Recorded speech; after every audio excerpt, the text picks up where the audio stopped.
Hello, everybody. Welcome to an episode of Find Your Model Health podcast, the official podcast for those looking to optimize their long-term health and weight goals and understand how their body really works. I hope you're all really well today, and I thank you for joining me for another episode. And today I am interviewing someone very special that I told you about a couple of weeks ago. We're kind of going in reverse. We're going back to the topic of migraines. And today we're joined by the migraine professional. But before we go on, I must remind you that the information in these podcast episodes is for informational advice and should not be taken as medical directions. Please consult your health practitioner before making any lifestyle changes.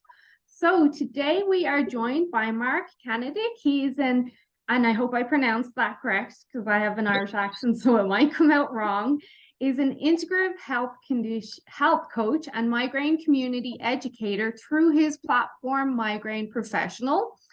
He's the writer of The Food Triggers Guide for Migraines and Headaches, the creator of the 12-week Solving Brain Pain program. That is a tongue twister, and helped launch the Healthline Migraine app and community.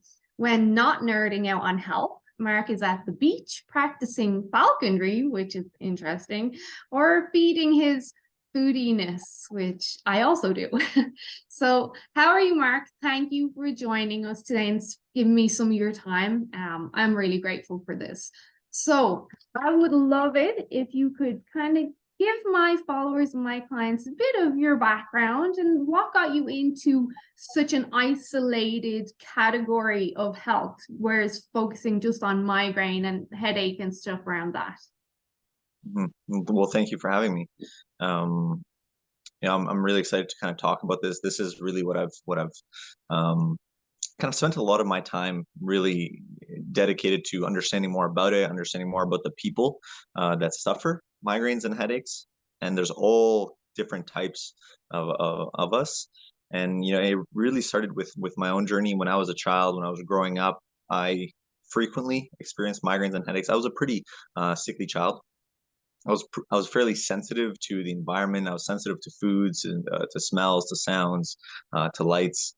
And so I had all kinds of different triggers. And, at the time, I didn't really, I didn't have any ability to reason for myself, to fend for myself. It was basically just whatever my mom and dad told me to do. Sometimes it was, take a Tylenol or an Advil. It was usually just drink some water and go sleep it off. So as soon as the pain would start coming, as soon as the lights would become unbearable, the sounds would become unbearable, I would basically just go curl up into a ball in my bed and try and cut out as much of the sensory stimulus as I could and just sleep it off. Sometimes I'd be able to fall asleep. Sometimes it would bring me up to nausea and vomiting, and then I'd be able to fall asleep after that. But that was really my experience kind of growing up. And I found that slowly as I started to realize that migraines were kind of part of my whole health that was suffering. And as I started to become a healthier individual, as I started to practice healthier habits and build a healthier lifestyle, as I started to understand, what I wanted my life to look like, and I started to kind of mold myself to become the person that could have the things that I wanted my life to be. I saw my health improve, and I saw my migraines slowly fade away.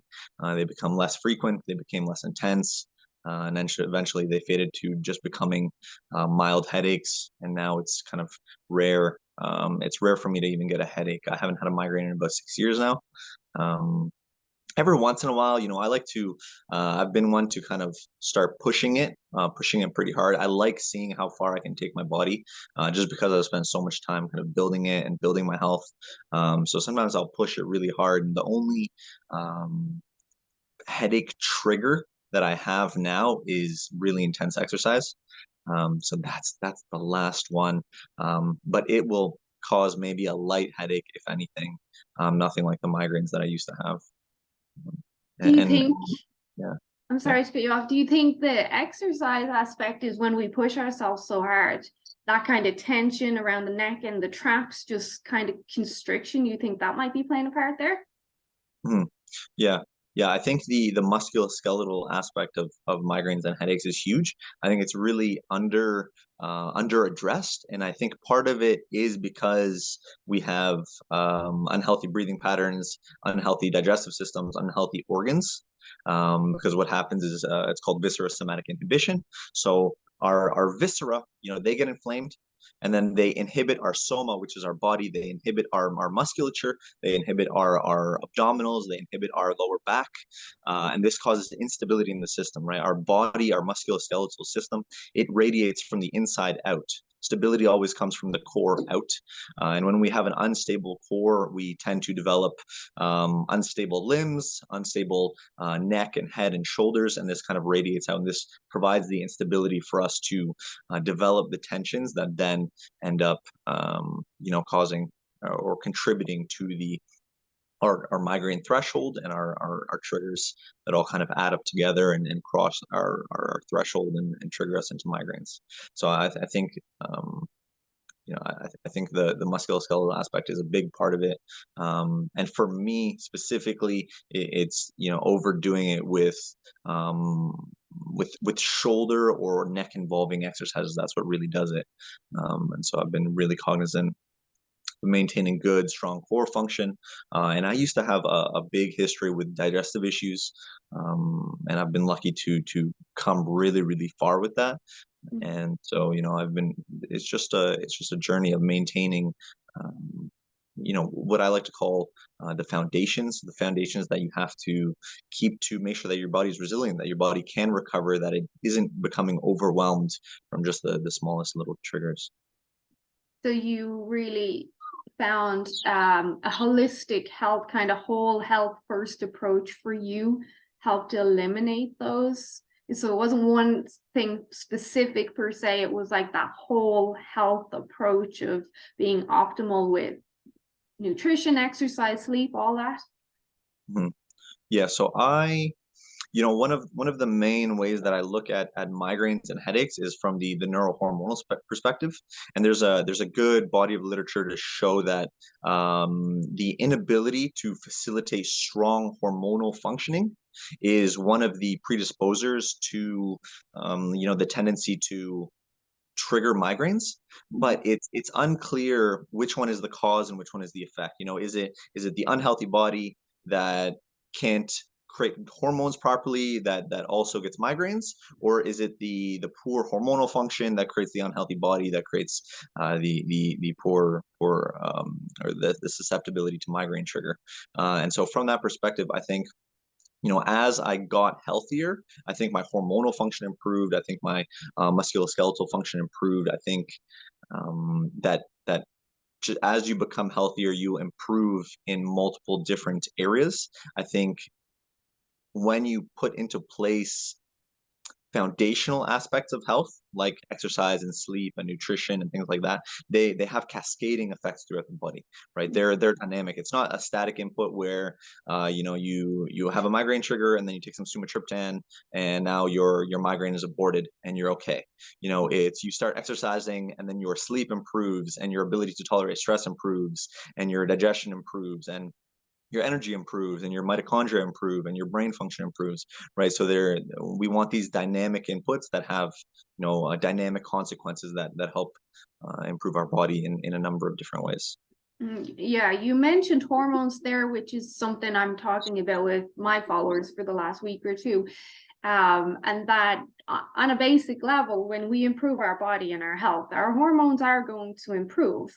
But with that kind of notion in mind, there is the connection between estrogen or estrogen, however you pronounce it, estrogen dominance per se, being a driver of migraines. So what do you think about that theory? So I think that we have much as a society as a whole, we have much higher estrogen levels than we have ever had before. I think we have much more access to food than we've ever had before, and I think this drives a big part of it. Now, whether it's the too much estrogen or it's not enough progesterone, some veins of thought would say that it's not having enough progesterone there to kind of offset the really strong proliferative effect of estrogen, because estrogen, we need estrogen. We need estrogen to, maintain strong bones and to facilitate strong inflammatory processes, and to build the lining of the uterus for every single cycle of your menses. It has to be there to proliferate the lining. But then we need progesterone there to kind of offset some of that, to maintain that balance. And a lot of women aren't getting that progesterone spike. They're not maintaining that progesterone over a long enough time in their cycle. So a lot of women, if they do a month-long Dutch test, they'll be able to see their hormones, over a month-long period, as opposed to just taking a simple snapshot at one moment in time and then just still kind of being confused with what's going on. Maintaining that progesterone over that latter part of the cycle, that's really important. But I think it's also just as important that the hormones are so high and then dropping off so quickly. I think that maybe the inability to tolerate the drop in the hormones, in estrogen and progesterone at the end of the cycle, is a problem, and that I think can create just as much instability. So yeah, it kind of depends on the individual and how they're tolerating their cycle, at what point in their cycle they're being triggered. And then what can really be done. Some women find that supplementing progesterone can be a big help, and in general, if we just look at hormones, I'd say that just the inability to sustain adequate levels of hormones is more of a problem for migraineurs, as opposed to having too much of all the hormones or really strong hormonal function. I'd say that migraineurs are kind of on the hypo end. They're not creating enough of the hormones, and then the ones that are creating enough of the hormones, it's really just the progesterone that is high there. So yeah, I'd say that there's a balance picture. Because a lot of women will experience those kind of PMS and even ovulation hormones, where we're getting around ovulation, the spike in estrogen, and then the PMS, everything's starting to drop. So I suppose the higher the drop, so the more hormones you have and the bigger the drop, and you're less able to manage that drop, then you are putting potentially yourself in a position to bring on a migraine, because you're having kind of a bigger roller coaster downfall here, and it's going straight to your head. If we were to put it in layman's, it's like a bigger bang when you go down that roller coaster. And then of course progesterone is our more calming hormone that helps us relax, which the whole calming cycle and central nervous system aspect can obviously be helpful for managing or preventing. I hate to say preventing, but it plays an important part. Like most women nowadays are somewhat deficient in progesterone because of the stressful lifestyles we live, and we getting the whole pregnenolone steal and everything. But I do work with men, but predominantly with women, and I can definitely see a trend in those who have higher estrogen levels and the migraine, because of, like I just mentioned, that bigger drop if you were on a roller coaster, that bang as those hormones just come down. For sure. And then it comes down to managing that and seeing, is it that we're trying to bring up progesterone at the same time, or are we just trying to kind of bring down that estrogen? Testosterone plays an important role there too. I think testosterone is migraine preventative. I think it does kind of fortify our bodies against some of the effects, some of the susceptibilities to trigger. But again, it would depend on the types of migraines, right? I wouldn't say that all types of migraines are supported by hormonal function, or specifically testosterone function, right? Yeah. Some people just have really strong musculoskeletal triggers, and that's what's doing it for them. Yeah. What are the you mentioned this before we started recording. What are the types of migraine in your opinion? I know you said it, nothing set in stone yet, but from your experience, what are even a couple of the different types you're seeing? So I think the most important to start with, or the most important to know that needs to be addressed, is probably stress based, the mental and the emotional side.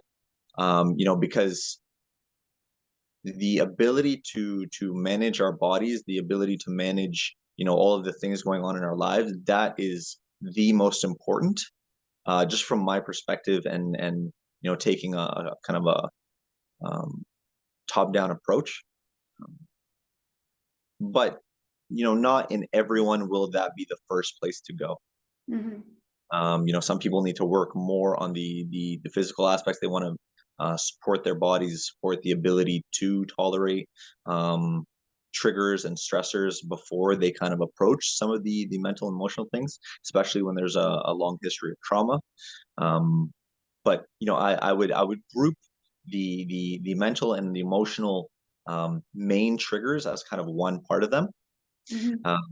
I would group the digestive, or a gut-based. I'd group liver and digestive, and even maybe some of the histaminic migraines. I'd group them in another section, and then I'd group musculoskeletal maybe in another section.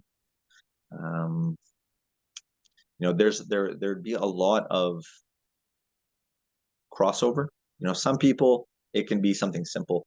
It can be something simple as they have a sensitivity to gluten that they haven't realized, and that gluten, they have a very specific reaction to that gluten, causing gluten ataxia, and it's basically suffocating their brain. As soon as they stop the gluten, they don't experience any more migraines, and that's great.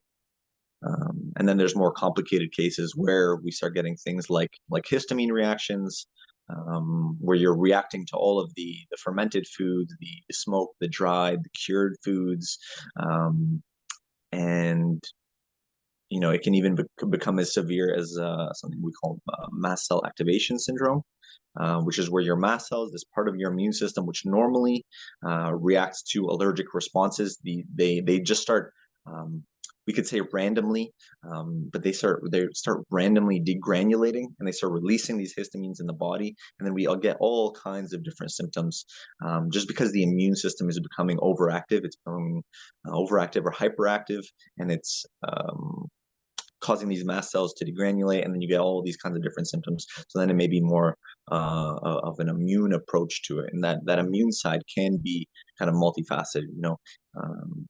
There can be viruses that were at play there. Some people, they went through a viral infection at some point, and ever since then they've been suffering all kinds of different vestibular migraines, or different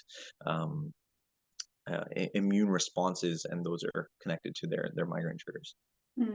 It's interesting that you mentioned the gut there. It's very rare you hear someone say, well, your gut issues could be causing your migraines. It is very rare to connect the two. I don't think many people would even connect the two, even though we're constantly told your gut is your second brain.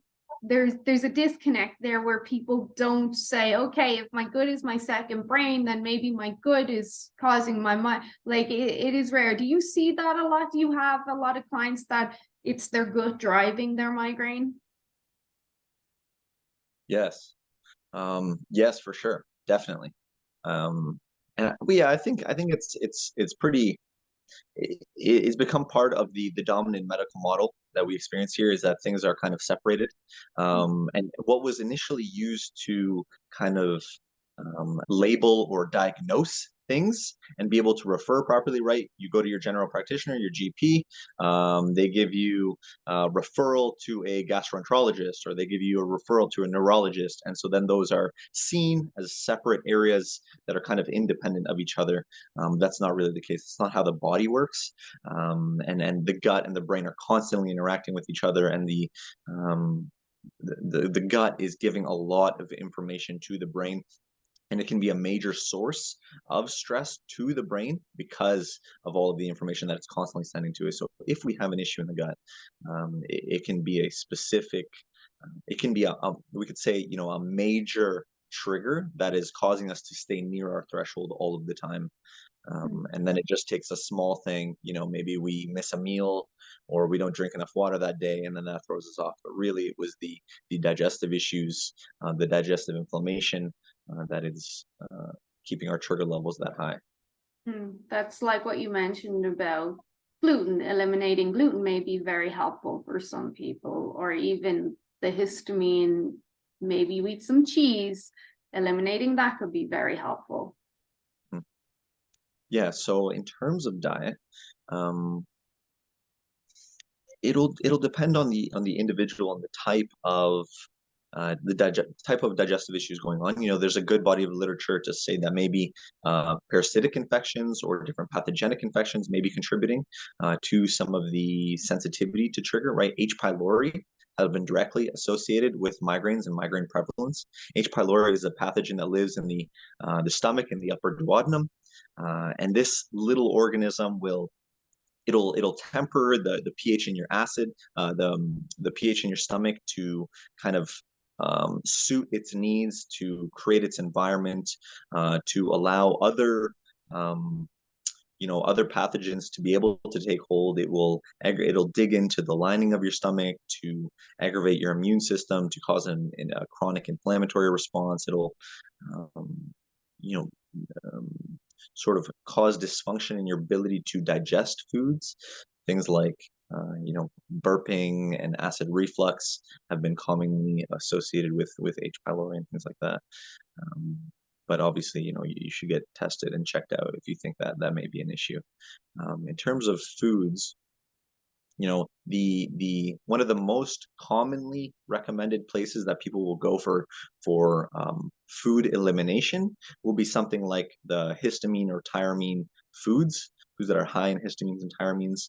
These are often things that are dried, cured, fermented, things that have sort of been out for a while, so that bacteria in the environment have been able to work on them. Then these bacteria and their bacterial metabolism creates what we call biogenic amines, or different types of amines like the histamine or the tyramine.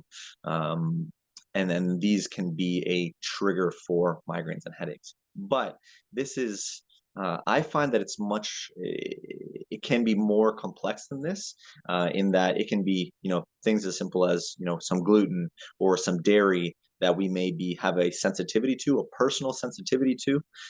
It may be something like, we have lactose intolerance, and we can just take some lactase enzymes with the dairy that we're eating, and then that doesn't make that food a trigger for us.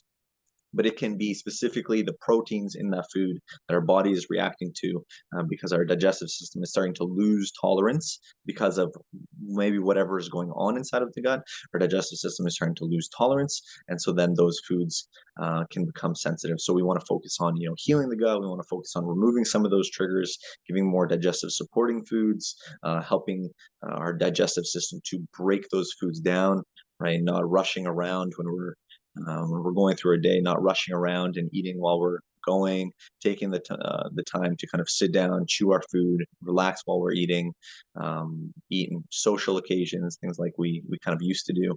And that kind of helps the digestive process to work instead of just kind of being a side process.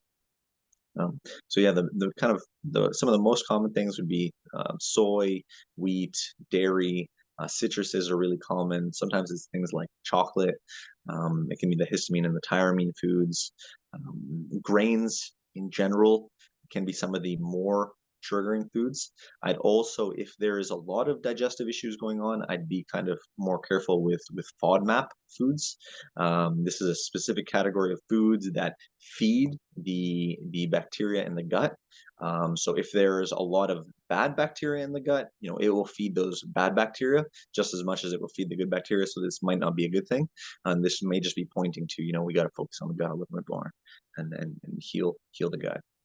Have you found that doing these kind of elimination style diets, even a full elimination diet or a FODMAP or the elemental diet or something, have you found those to be effective for some people in dare I say, fixing their migraines? Yeah, 100%. 100%. Yeah, even some people go towards keto. Even keto can be really helpful. I think blood sugar stability is huge for migraine sufferers. Um, Especially, if you can't tolerate missing meals, I would really check out your blood sugar stability and what is causing your blood sugar to not be stable, because this can be a sign that maybe you're not fulfilling a macronutrient need. Maybe you're not getting enough protein, maybe you're not getting enough fiber, maybe you're getting too many carbohydrates. Various things. Maybe you're eating foods that are just creating immune reactions in the body, and those immune reactions are throwing off your blood sugar, right? So Mhm. those you want to address those. Those are really important. And I'd say blood sugar would be one of the main places to go, just because of it's going to have cascading effects throughout your body to have really good blood sugar. You're going to have smooth, steady energy throughout the day. You're going to be able to sleep throughout the night. You're going to be able to maintain a good, strong immune system. Without good blood sugar regulation, your immune system is constantly going to be taking hits. And these are all the basis to being able to stay resilient to your migraine triggers, right? Because that's what we want to do at the end of the day.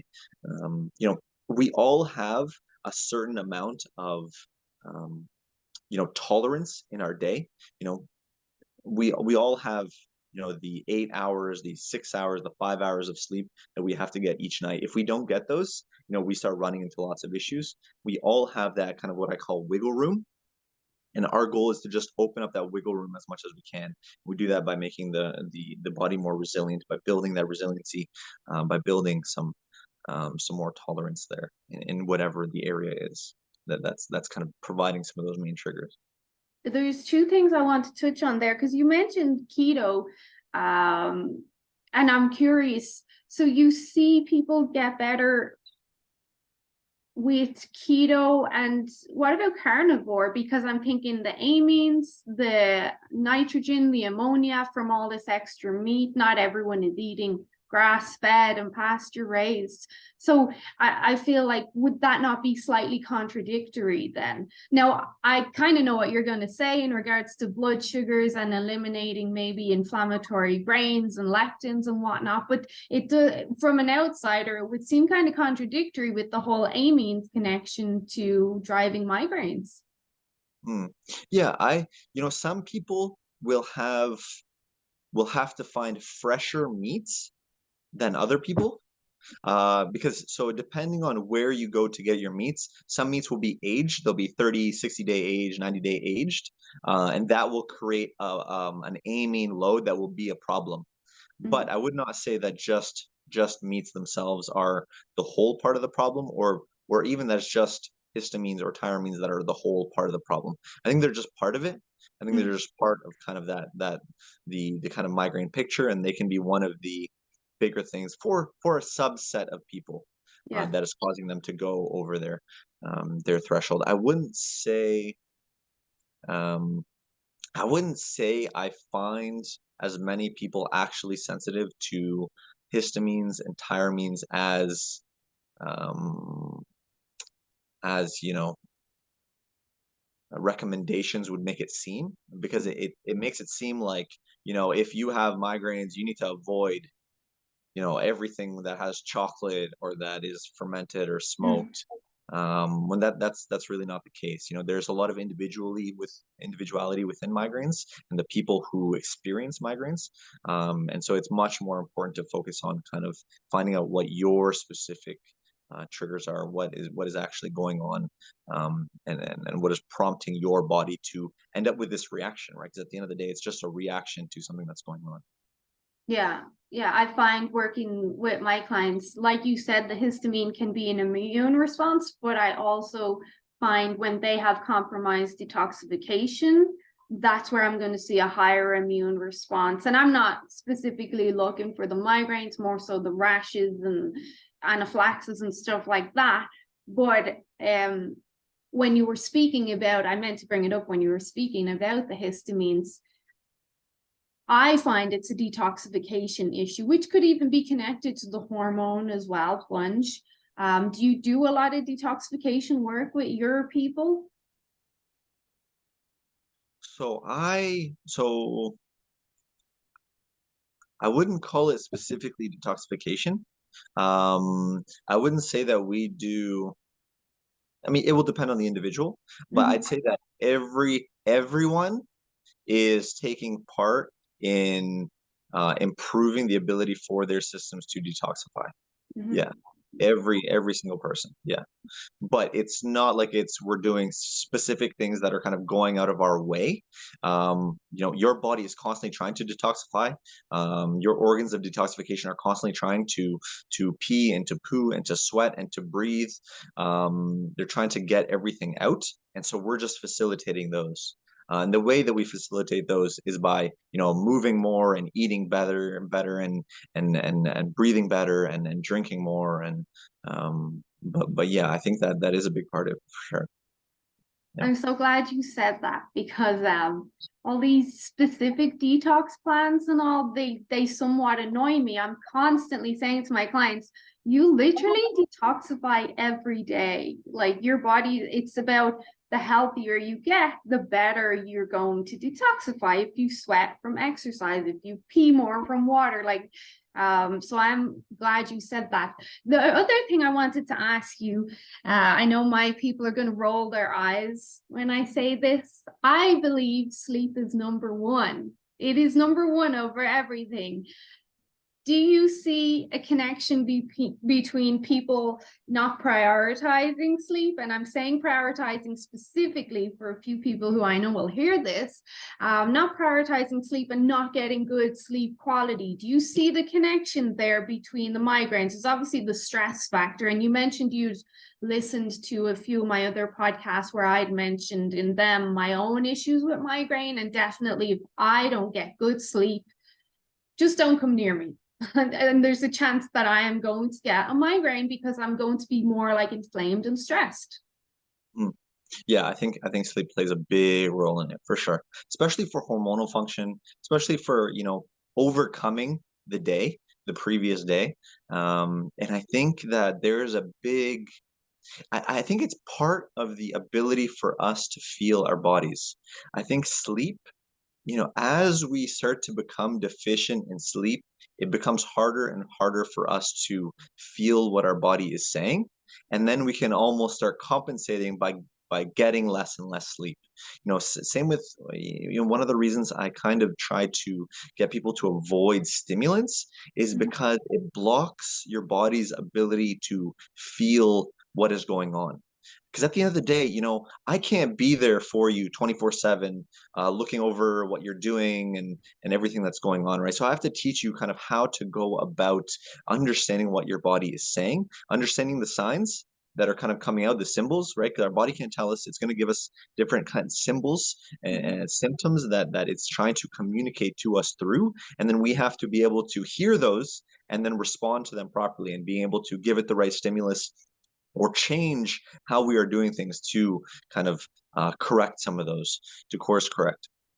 And so I think sleep is a big part of that because as we become deficient in sleep, it can become harder and harder for us to see that we're deficient in sleep. Our body will start kicking up our stress hormones. It'll start kicking up our cortisol, our adrenaline, noradrenaline, epinephrine, norepinephrine, and it will start to almost mask over the tiredness, and we can just basically live off dopamine for a long time. Our body is meant to overcome those stressors. It's meant to take those stressors head on, and it should be able to, but we have to make sure that then we go and we also turn off, that we're able to turn all of that off, that we're able to go and recover properly, that we're able to come back to a normal healthy baseline where we become social again, where we can wind down before bed, where we can sleep and wake up and feel rested again, because a lot of people, they don't wake up rested, they wake up because of their alarm, and it's hard with different lifestyles, different work schedules. That is a big part of being able to heal. Just making that a priority, and choosing that over choosing some of the other things that we have to do in our life, and being able to take that on and just get 7, 8, 9 hours of sleep when we need to. 9 is my sweet spot. I can't Yeah. function without 9. Like sleep is, I would say sleep is the bed is the best place in the world. The gym is my happy place, but bed is my favorite place. I can't Yes. function without sleep. Um, so what have you, I wanted to ask you, what are some of your favorite treatments for migraine? I'd mentioned in my previous episodes that I've personally found both molecular hydrogen and Botox to be very effective for me. It got to the stage where I got one migraine. It was so bad, it floored me for like 3 days. I was vomiting, I couldn't think, I couldn't walk. And as soon as I got a clinic open, I was straight up there. I got injected in my traps, in my neck, in my temples. And then since then, I haven't never had one that bad. But I found that to be effective for me. So what are some of your favorite treatments? Mhm. So the first and the most important thing is that if you develop a new headache or a new migraine, or your migraine or headache changes, that you go and see your doctor. That's the most important thing, because you never know when it could be something else, when it could be shifting to something else, right? You always want to go to them. You want to make sure that things are ruled out, so that's nothing more serious. In most cases, it's nothing more serious. Um, then from home, um, I like simple things. I like making sure that, obviously, sometimes it's just, we pushed ourselves a little bit too hard. We have to notice that we pushed ourselves a little bit too hard and, um, kind of draw a line in the sand of where we are going to push ourselves next time. Stop before it gets that far again, right? Because it doesn't matter if you take, some sumatriptan or some ginger or whatever it is, but, being able to draw the line, and call it, that's going to be one of the most important things that you do. You want to be working from your rest, not um, not working for your rest. Mm. Um, And but in terms of natural things, supplementary things, obviously things like ginger. Ginger is great. It's one of the simple things that you can do, super effective, whether you do it in a tea or a powder or raw ginger. You just want to be specific with your dosage. You want to find if there is a dosage that works for you. Obviously, things like CBD can be really effective for some people, but for some people it does absolutely nothing. Mm. um, any of these, you want to kind of try things out. You always want to, because there's no standardization in dosage, you want to see what your body does or does not respond to. A lot of people will use topically, they'll use the peppermint oil or peppermint gels. Stop Pain has a really good study on it, to actually abort pain. Um, even combining the peppermint with the CBD can be effective. And anti-inflammatories can be helpful for some people depending on the type of pain. So you're talking about your curcumins or your boswellias, your turmeric, or your boswellia. Some people will use, the more natural form of salicylic acid, the white willow bark. That can be effective for some people. But again, because there's different types of migraines, I would cater it to that type, Mm. right? So if you know um, you have histaminic migraines, you may work really well with some of the more antihistamines. So whether that be, prescription or over the counter antihistamines, or you're taking more natural things like your butterbur, your vitamin C, your quercetin, um, or a diamine oxidase enzyme specifically, right? It's been found that migraine sufferers are lower in diamine oxidase enzymes, which is this enzyme in the gut that kind of breaks down some of the histamine and the tyramine. So some people supplement with that, and they find that really effective.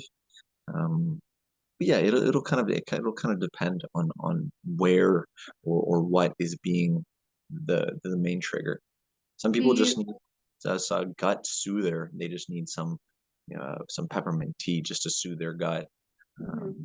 Maybe they need some electrolytes like some magnesium and some potassium, just to kind of um, tip the scales in their favor, so their body and their brain can recover.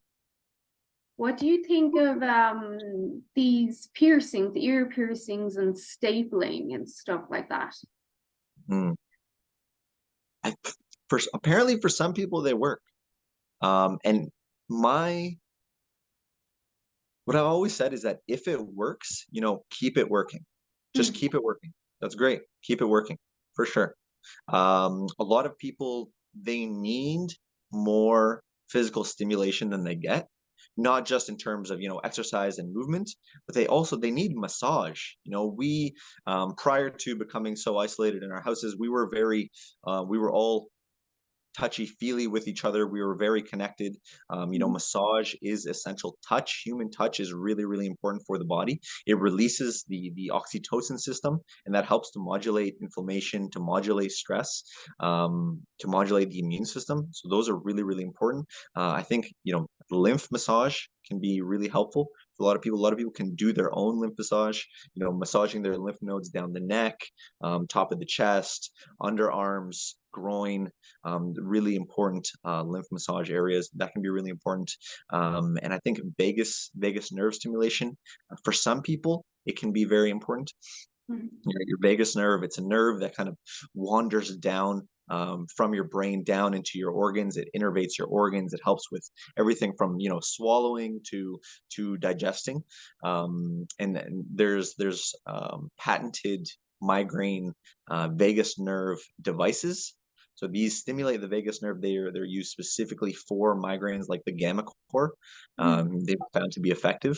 But you can do vagus nerve exercises yourself, vagus nerve stimulation, physically by physically massaging, or things like breath work and like probiotics and like gargling and singing and humming, toning. Those are all help to stimulate the vagus nerve.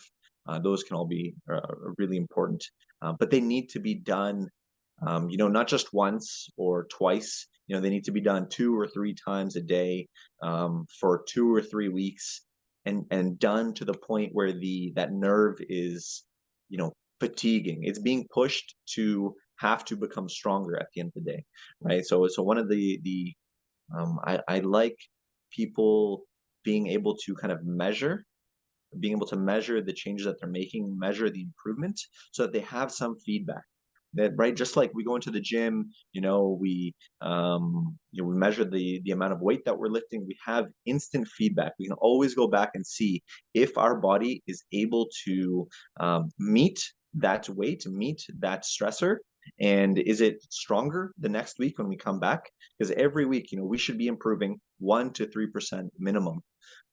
We should see improvement every single week, with something as simple as exercise, but then also with all of these other things that we're doing. We want to see improvement. We want to see consistent improvement. So like progressive overload for the vagus nerve. Yes. Yeah. Exactly. There's a lot of talk about vagal nerve activity, books, everything. But back to the point you were at, is it has to be done all the time. Like, you exercise your body all the time. Health as a whole has to be done all the time, not just when you feel like it, or not just when you're getting ready for a vacation or whatever. It has to be all the time. And that, again, I partially think there's also a disconnect there with people, because so many people are chasing specific goals. You can't just do these things for a certain amount of time. It has to be forever. Yes. I think part of it, part of the way I like to talk about it is that we are, when we start to experience migraines, we're start to, not for everyone, but we're starting to experience a mismatch between what our genes are asking for, or our epigenetics have been trained for, and then what the stimuli is that we're giving those genes, right? Because our genes have specific, key locks, and through the things that we do every day, through our environment around us, through how our environment impacts us, those keys go into the key locks and they open up our genes so that our body can function properly. We were constantly exposed to, historically, we were constantly exposed to changes in temperature, to changes in food availability, to constant movement, not just going to the gym for 20 minutes, but consistent movement all day long, right? Our body is a pumping machine. It's constantly working at pumping itself, right? Not just pumping to provide oxygen, to provide nutrients to places like the muscles and the brain, but also to be able to detoxify all of the waste that's being created by our cells. Because our body, we have two fluids in the body. We have blood and we have lymph, and blood has a pump, right? It has the heart there to pump it, but the lymph system, it requires movement. It requires good breathing, good strong breath. It requires movement. It requires muscular contraction to pump itself so that our body can drain and can kind of take out the waste and circulate itself properly. So when people come to you, if someone was to contact you, am I correct in saying you help them decipher what's going on, what type of migraine or what the cause is, and then come up with some sort of approach or plan to address this and start fixing things? So people come to me for a variety of things, not just migraines and headaches. It can be all kinds of, because I talk a lot about digestive issues and hormonal issues and things like that. They come to me for a variety of things, and everyone goes through kind of an assessment, and through this assessment, we kind of help. We're trying to understand everything that's going on and how those are impacting, the way that our body is expressing itself today, and then we go about putting a plan into place to see what we can change and how we can go about creating behavior change over the next 1, 2, 3, 4 months. Right. On top of that, if it's something like migraines, we're doing the simple things that we can just get easy, quick wins today. But a lot of the things are, trying to figure out what are the triggers, whether they be triggers for your digestive dysfunction or triggers for your headaches or migraines, and then helping to go through the process of education, because a lot of it is just education, just understanding why is the body doing this, what else can we do to kind of compensate, support our body so that it can do it better next time. And you're hoping to see improvements as fast as possible in regards, if it was just chronic migraines, we're hoping to see improvements as fast as possible there. Mm-hmm. Yeah. One last thing, because I know you're in Toronto and I mentioned I'm in Alberta. A lot of people here will experience a lot of pressure changes and migraines due to Chinooks, and it's very, very dry here, not like it would be in Toronto. Do you see a big kind of weather factor? I know you work with people everywhere. Do you see like different areas experience migraines based on different weather patterns? How do you mean?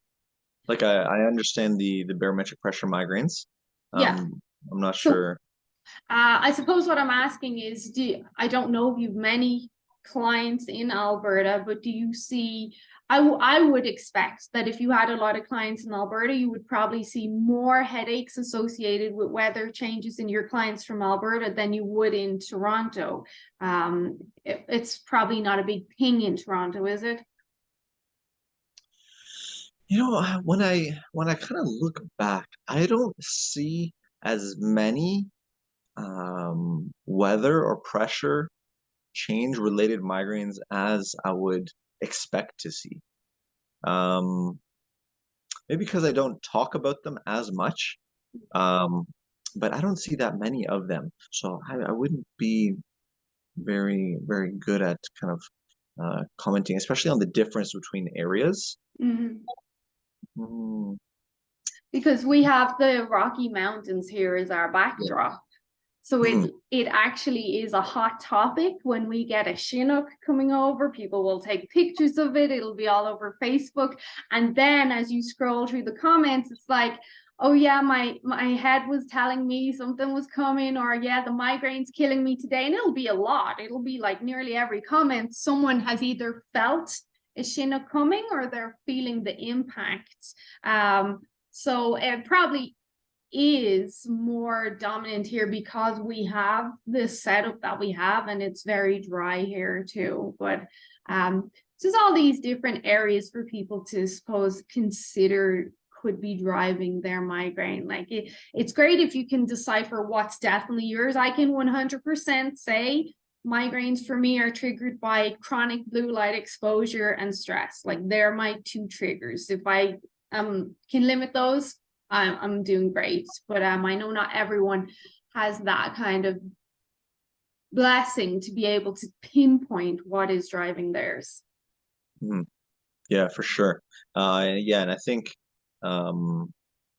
the eyes are an extension of the brain too. They're directly connected. They're directly plugged into the brain. And so when our eyes are going through stress, this can be a big source of trigger for the brain. It's a lot of added kind of inputs, and it's kind of like when you open too many tabs on a computer. At some point, things start lagging because there isn't enough processing power there. And so, as we've seen with I think it's clearest with migraines with aura, that there is kind of a energy generation issue in the brain that is kind of contributing this. A lot of people attribute it to mitochondrial issues inside of the brain, and the mitochondria just being unable to create a steady sort of supply of energy to process all of these inputs that are going on. So yeah, reducing as much of those excessive inputs as possible can be, just easy wins for people. But with some things, it's easier than others, right? It's easy to cut down on blue light, but it's a lot harder to deal with barometric pressure changes. But some people have had to. For some people, that's been their one and only trigger is the barometric pressure change, and they live in an area where they're unfortunate and they're constantly getting those, and they have to move. Just like some people, it's mold that is their main trigger, and mold is, mold creeps into their house. It gets into an area, maybe they have a leak or something, and they have to leave their house because their body is just going to fight every single day because living in a moldy home is completely detrimental to the body, especially once it's become sensitized to it. This stuff can be life-changing. I couldn't imagine having to move because I was getting chronic migraines. Like that is life-changing stuff. Mhm. So thank you so much for spending some of your day with me. I know we've been trying to set this up for a while.